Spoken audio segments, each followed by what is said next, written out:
Welcome to Single Parent Success Stories, a podcast designed to inspire single parents.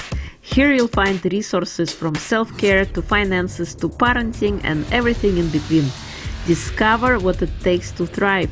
Let the stories inspire you to what is possible.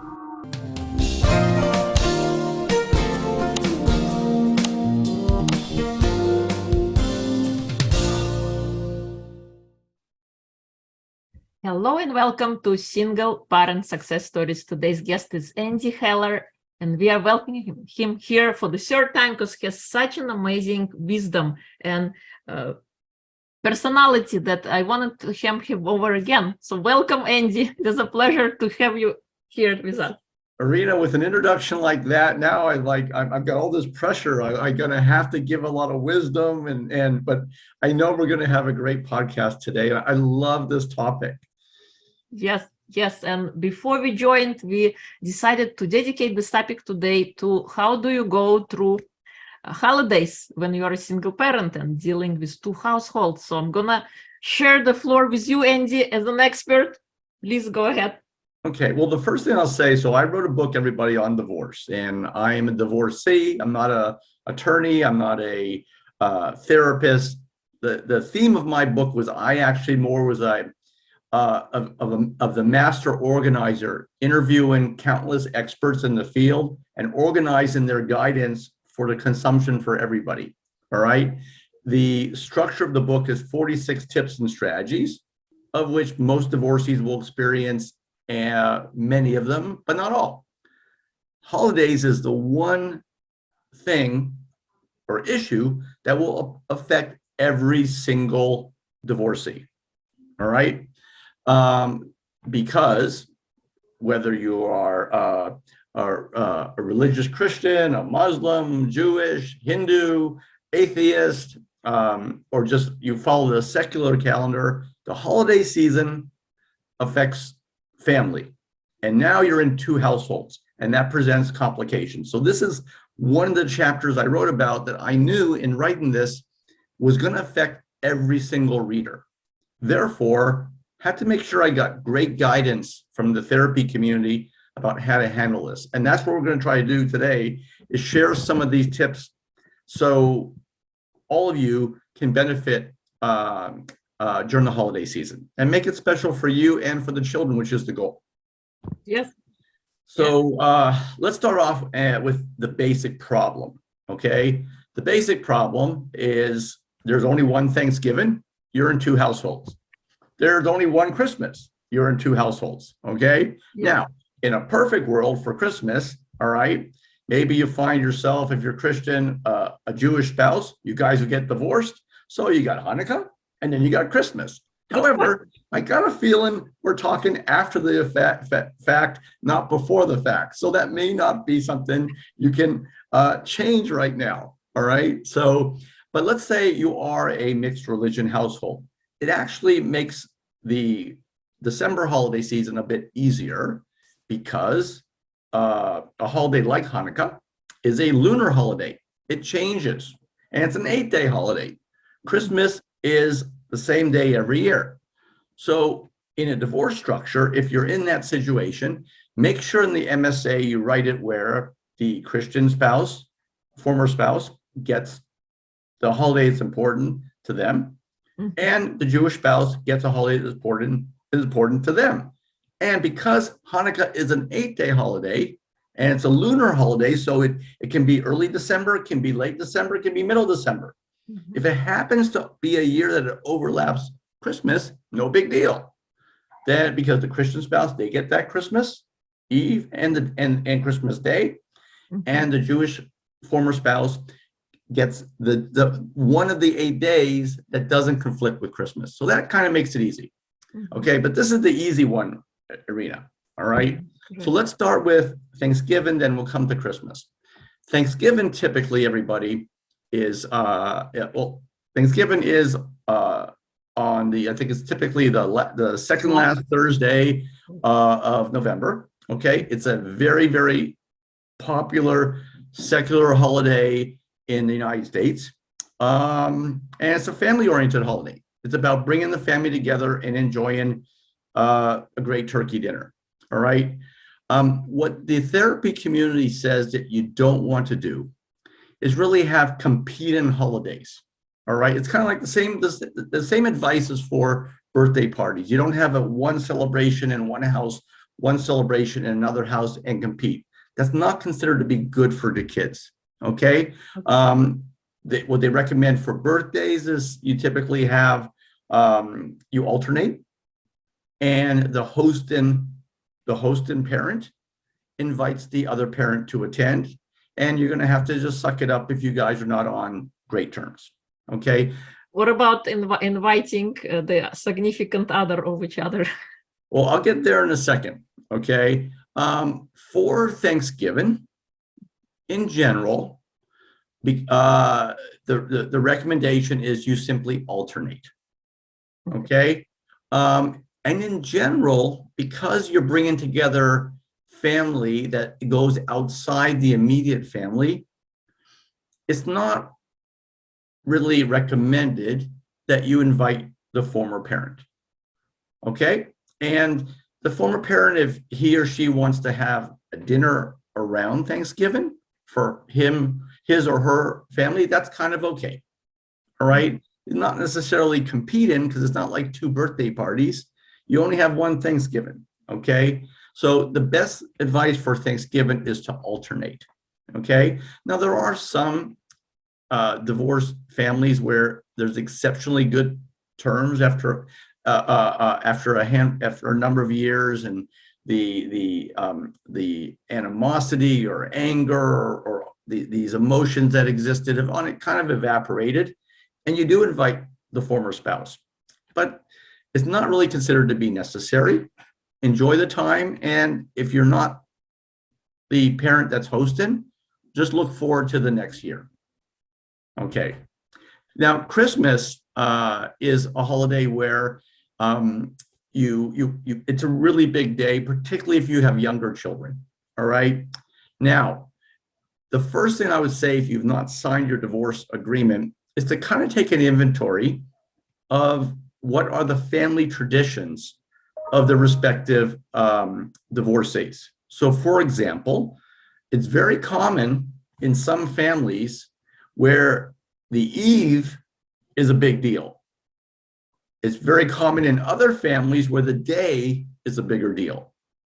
If you have a structure like that, then, and you haven't yet signed your MSA, you can actually have a great win-win-win where both parents win, and most importantly, the children win. So the parent whose family typically celebrates in the eve, let them have the eve. And the exchange occurs in the morning, and then the children come to the family that celebrates during the day.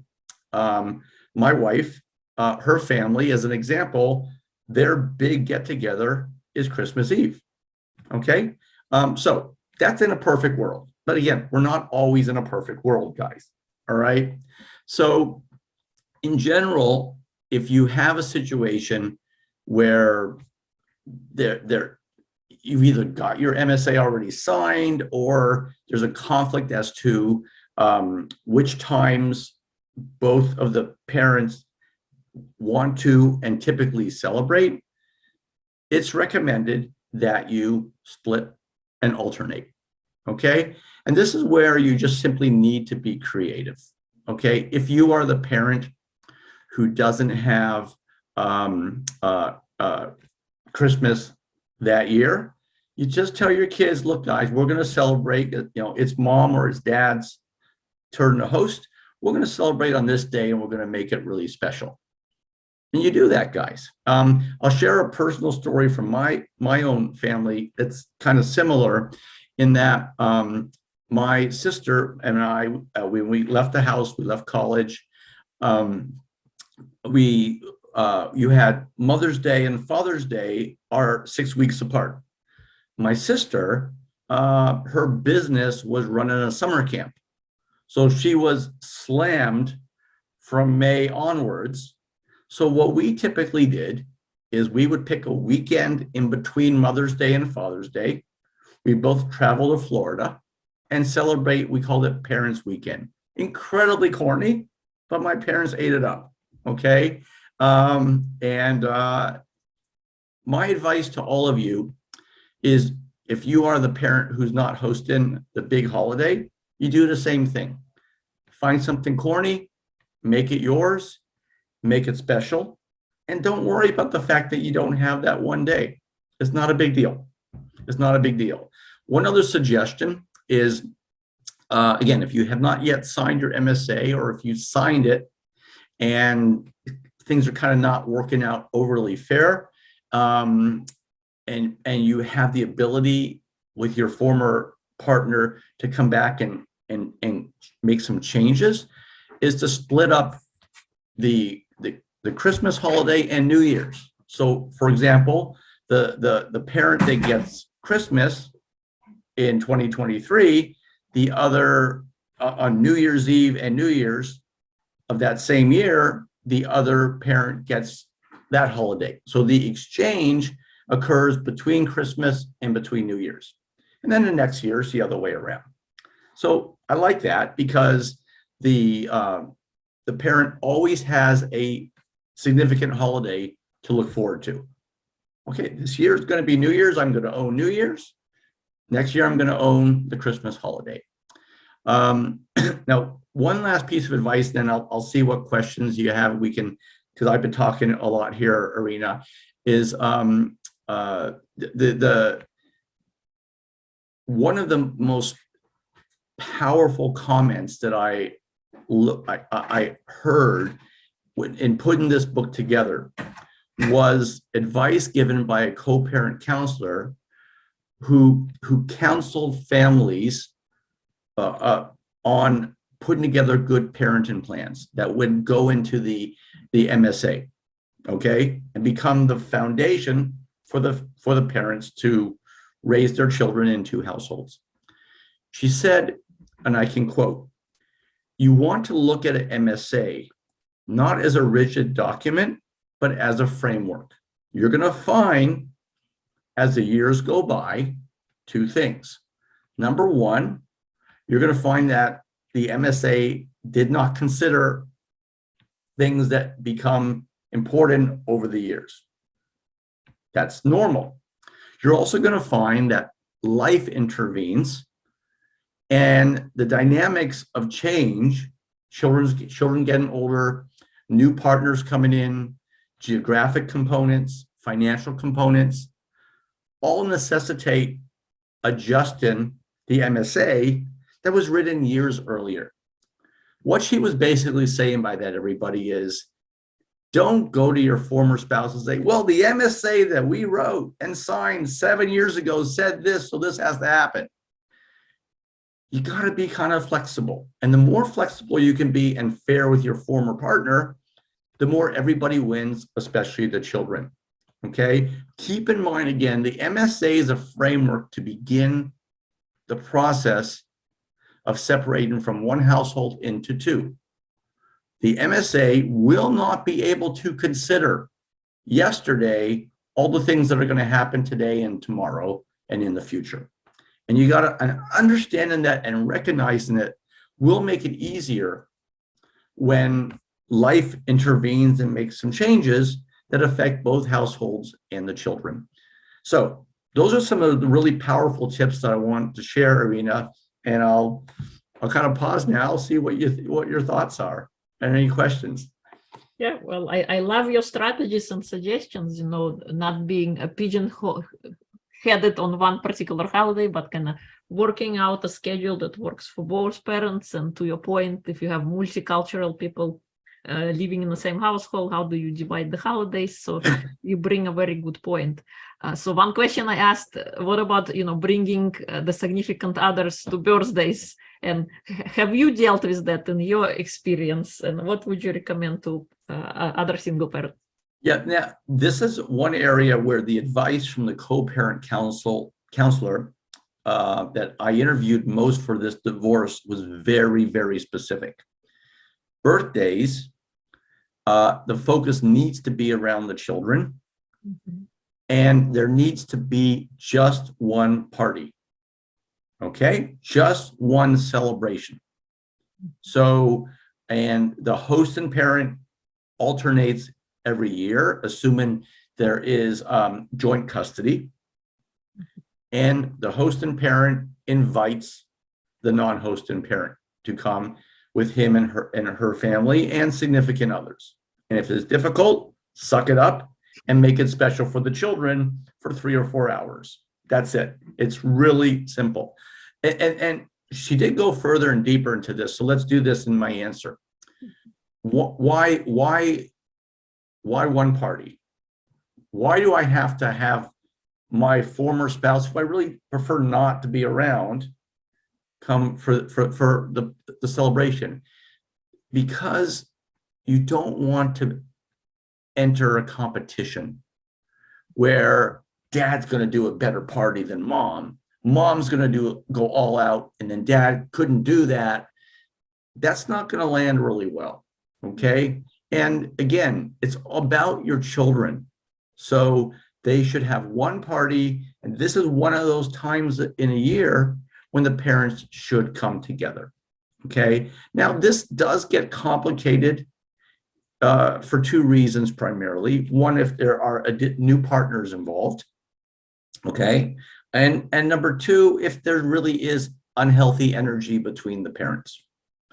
And if it's so bad when that can't be done, then the alternative is the non-host and parent would have some time with the birthday girl or boy for a lunch, go out for frozen yogurt after school.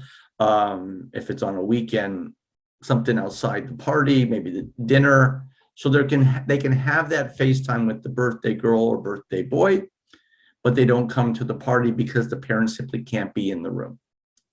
So so the advice there, Irina, is in a perfect world, the host and parent can receive the non-host and parent. You guys can be together and you can be cordial for the benefit of the child for a 2, 3, 4 hour party. Okay. In an imperfect world where that's not possible, then create an opportunity where both parents have FaceTime. One parent hosts the party, the other parent doesn't. And keep in mind, this hosting of the parties, that's going to go by really, really fast. Because by the time you're talking about your teenager, they're not going to want the traditional parties. They're probably not going to want you around. And both of you are going to have to fight just to have a cup of coffee or a frozen yogurt with your kids. All right. So it's a dynamic that exists. If you end up divorcing when your children are young, you know what? You might have this back and forth for 3 or 4 times a piece at most, and then you're done. Then the kids are teenagers. And then even if you were in a one household family, good luck getting them to want to be with you. You're right. And time does fly so fast. Like in the scheme of things, it feels like when we age, as we get older, weeks pass like days. Yeah. And another wise nugget that was shared by a co-parent counselor, and this was in my own divorce. Okay. And again, the book is not about Andy Heller's divorce. I collected this guidance and organized it for divorcees, both during the divorce and in the co-parenting that exists post-divorce. But she said to me, I was complaining about something that I was obligated to do, as many men and women do, as you finalize your deal, and that's very natural. She said, Andy, you're going to be amazed how fast it's going to fly by.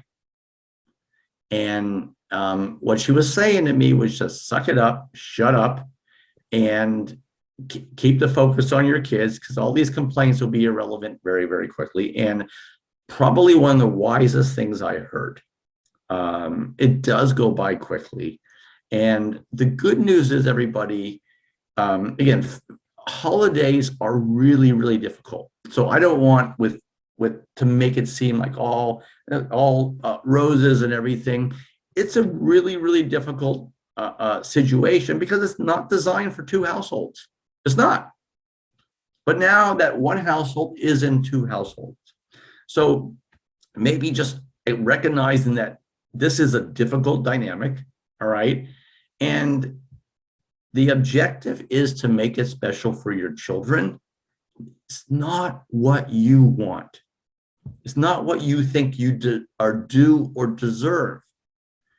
It's about making the holiday memorable for the children, okay? And I can actually share something that my ex-wife does that I actually kind of admire, okay? She created something called Friendsgiving, where she would invite friends and have a turkey typically around Thanksgiving. I think this became a bigger deal on the Thanksgivings when the kids were with me. And the kids remember that. All right, mom and her Friendsgiving,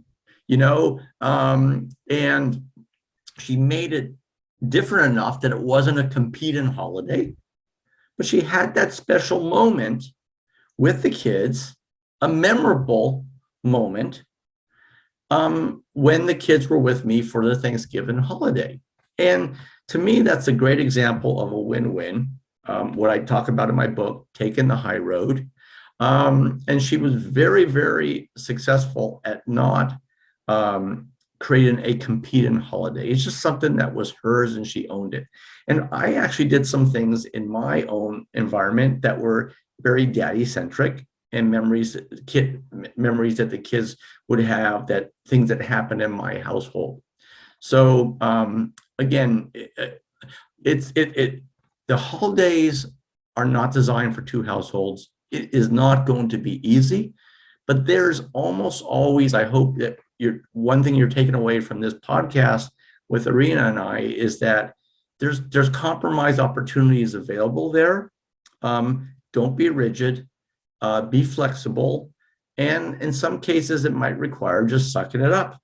All right. Now, there is one other dynamic we should discuss, Irina, and that is every now and then you've got a couple where there's a birthday that exists around the big holidays of Thanksgiving and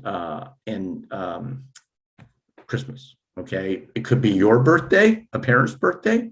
It could be a child's birthday. Okay, so again, that's going to throw a little bit of a wrench in there, because you don't want to have a situation where, for example, if you're swapping Christmases and the child's birthday is December 27th, that one parent doesn't have the ability to participate in the child's birthday just because it's the other parent's custodial time, that turn to have Christmas. Again, in a perfect world, you're listening to this podcast before you finalize your MSA. You can take these problems to your co-parent counselor. You say, okay, here's the schedules. Here's what's important to my ex's family. Here's what's important to my family. Here's how we celebrate Hanukkah. Here's how she celebrates Christmas. Here's how she celebrates her birthday is on this date. Little Johnny's birthday is on this date. Give us suggestions. How can we set up our MSA and our co-parenting plan where the kids are the beneficiary every year and it's fair for both parents? If you've not yet signed your MSA, give this problem to your co-parent counselor. You don't need to tackle it yourself, but give the co-parent counselor the data that he or she needs to come up with a fair plan. Okay, the data being how your families typically celebrate the holidays, which parts of Christmas, Hanukkah might be most important to you,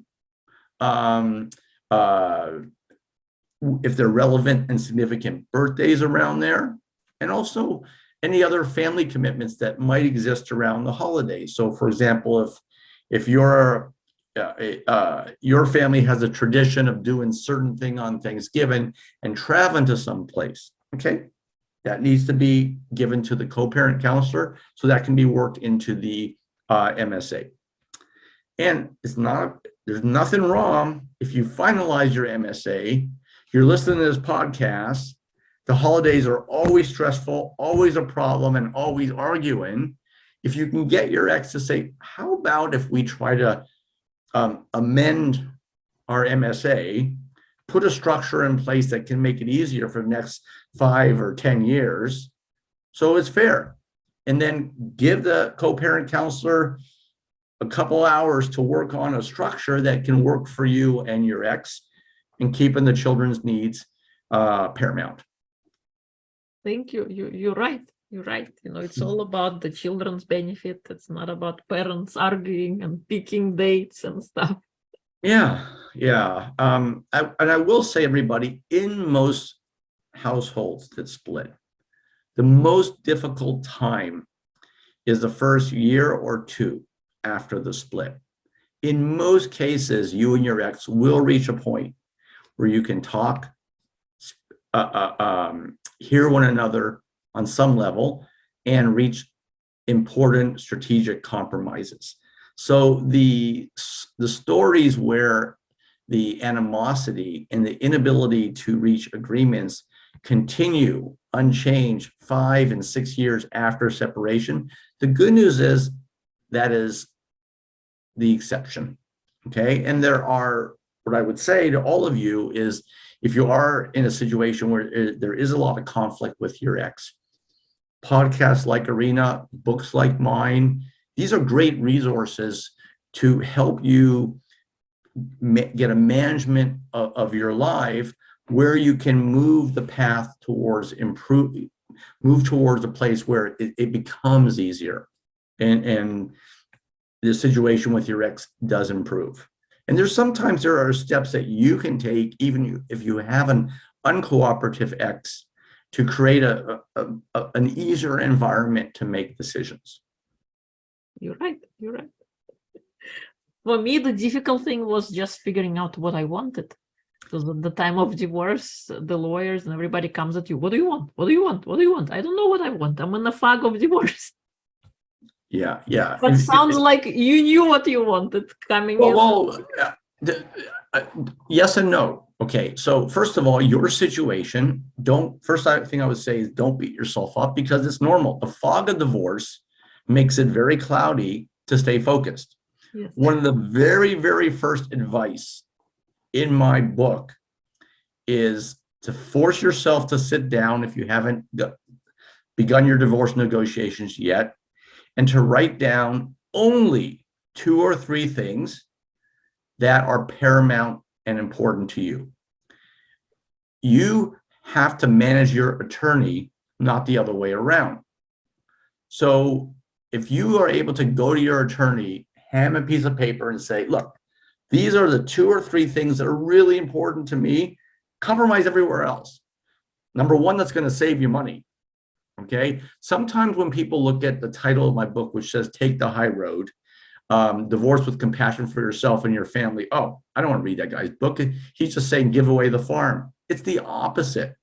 There's a relationship between conflict and cost, both financial and stress. So the fewer things you're arguing about, the less money you're paying to the attorneys, and the less stressful it is, and the faster you can move on to the next phase of life. So taking the high road typically actually saves you money. So I'll give an example there.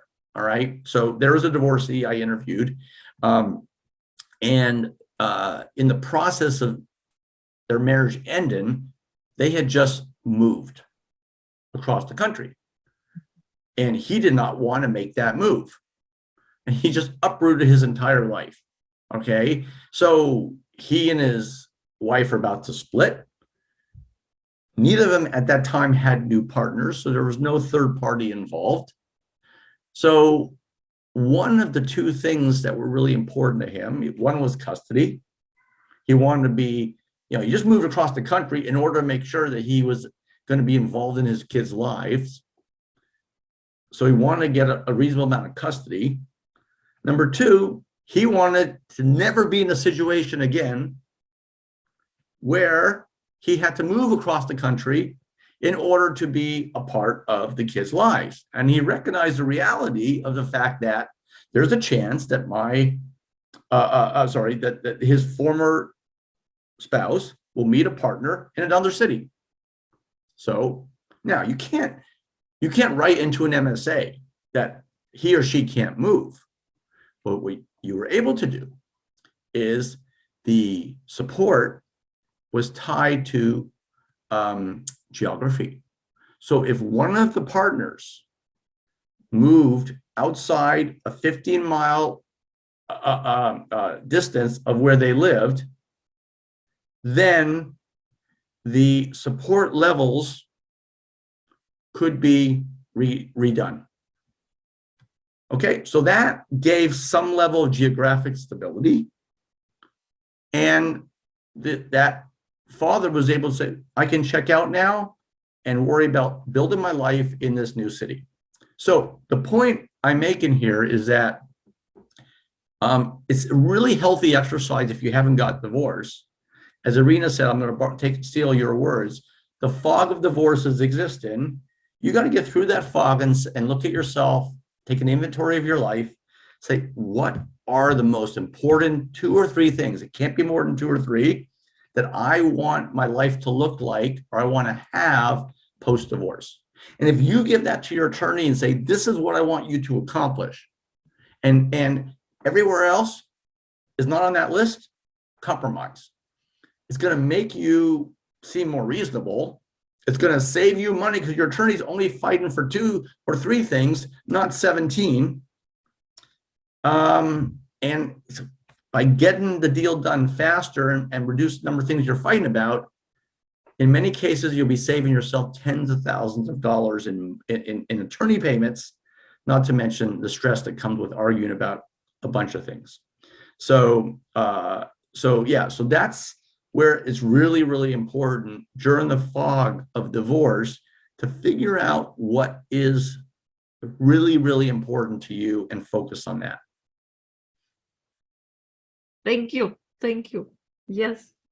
I like that, simplifying things. So we are not in overwhelm. Just pick 1 or 2 that are important, focus on them. And then just to your point, it's not set in stone. We can reconvene at a future time and adjust whatever is needed at the time, because we can't really see the future and all the different things that's going to happen. We can only plan as far as we can, maybe 2-3 years, and then reevaluate.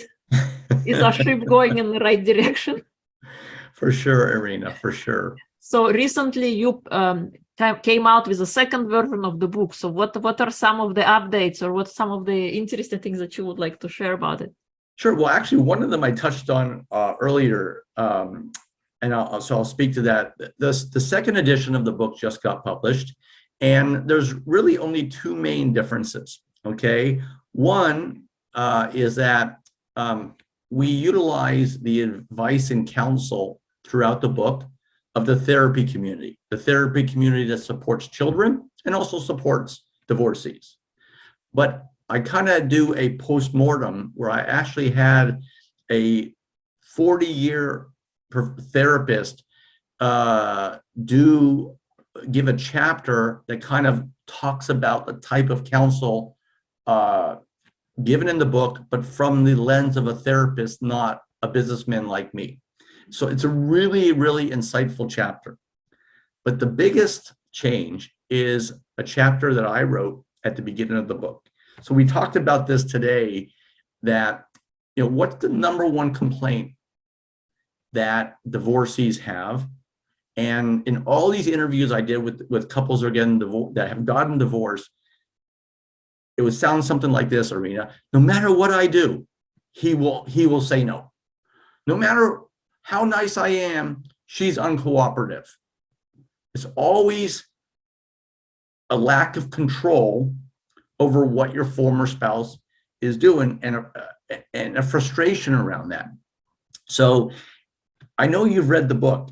You'll notice in the book that there's a lot of, almost all of the counsel given are unilateral steps that you can take, the reader, that do not depend on a certain response from your former spouse.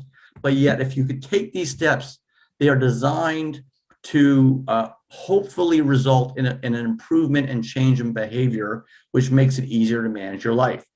So this chapter I wrote basically identifies this for the reader before they begin reading so that they can understand, oh, I understand why the tips are given in this way. So it basically presents what I've said here today, Irina, in that you can only control one person, and that's the person you're looking at in the mirror. So you can be frustrated with what your ex is or is not doing, but you can't, you couldn't stay married. So the last thing you can do is control his or her actions in divorce. But there are things that you can do yourself that A, will make it easier on you, B, have your children's needs paramount, and C, if you continue to adjust your behavior along a certain strategy, are designed to result in improvement and a change from your ex. So we kind of laid this out on day one so that as the reader reads these 46 different tips, he or she will realize, all right, I'm going to do this. I'm going to continue to do this. And hopefully he will finally change, or she will finally change. So I think it was a really important chapter, to me is a necessary chapter, because when your eyes are open to a theme of how the advice is given, I believe that the reader will find the advice more helpful, because he or she will realize, okay, it's only what I can do myself that can improve my situation. Hopefully he will change. Hopefully she will recognize this, but I'm going to control myself. So anyhow, so those are the two major changes, and I like it. I think it's working, and I've already got some great feedback, and hopefully with these changes, people will get more out of the book. Thank you, and congratulations on making a second version. That's amazing. We will include the new links in episode notes so people can directly purchase the book. Any other information you want to share about yourself? Any links if people would like to learn more about you other than your book? Yeah, you can get my book on Amazon, Take the High Road, Divorce with Compassion for Yourself and Your Family. We got a website, www.takethehighroaddivorce.com, where we publish podcasts that are excellent, like this one, for those that are fans of the book and fans of the counsel. We also post some articles where I've been quoted. So, but the main thing I'd say, guys, is keep doing what you're doing. Listen to podcasts like this. Read the better books that are recommended. If you can, seek out help from the therapy community. And I would also say, from as a glass half full, is that it typically will get better. And just remember that. I can't tell you if it's 6 months away or a year and a half away, but almost always the relationship with your ex improves and co-parenting can become easier. But you can accelerate that by taking steps such as the ones you're taking already. Yep. Thank you. Thank you so much for coming on and sharing your wisdom. We really learned a lot how to handle the holidays, and hopefully it will help the listeners as well who are dealing with the situation. Thank you for helpful tips and sharing with us today. Irina, my pleasure as always. And if you want me back for a fourth time, just say when and I'll be there. Awesome. Would love to have you. Thank you so much.